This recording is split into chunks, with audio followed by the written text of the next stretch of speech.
4 দফা দাবিকে সামনে রেখে বৈষম্য দূরীকরণের জন্য আন্দোলন নেমেছে সারা দেশের কৃষি ডিপ্লোমার শিক্ষার্থীরা। দেশে সরকারি ও বেসরকারি মিলিয়ে প্রায় 2 শতাধিক প্রতিষ্ঠানে কৃষি ডিপ্লোমা ডিগ্রি প্রদান করা হয়, কিন্তু তাদের সরকারিভাবে উচ্চশিক্ষার কোনো ব্যবস্থা নেই। এছাড়া আরও কিছু বৈষম্যের কথা তুলে ধরে মোট 4 দফা দাবিকে সামনে রেখে আন্দোলন চলমান রয়েছে। দফাগুলো হচ্ছে: শিক্ষার্থীদেরকে পাবলিক কৃষি বিশ্ববিদ্যালয়ে উচ্চশিক্ষা গ্রহণের সুযোগ দিতে হবে। কৃষি ডিপ্লোমাধারীদের শিক্ষার্থীদের জন্য স্বতন্ত্র কৃষি বিশ্ববিদ্যালয় তৈরি করে দিতে হবে, অথবা আয়তনে সবচেয়ে বড় কৃষি প্রশিক্ষণ ইনস্টিটিউটকে বিশ্ববিদ্যালয় হিসাবে ঘোষণা দিতে হবে এবং দ্রুত সময়ের মধ্যে কার্যক্রম শুরু করতে হবে।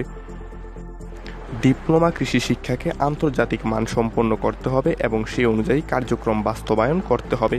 কৃষি ডিপ্লোমাধারীদের দ্বিতীয় শ্রেণীর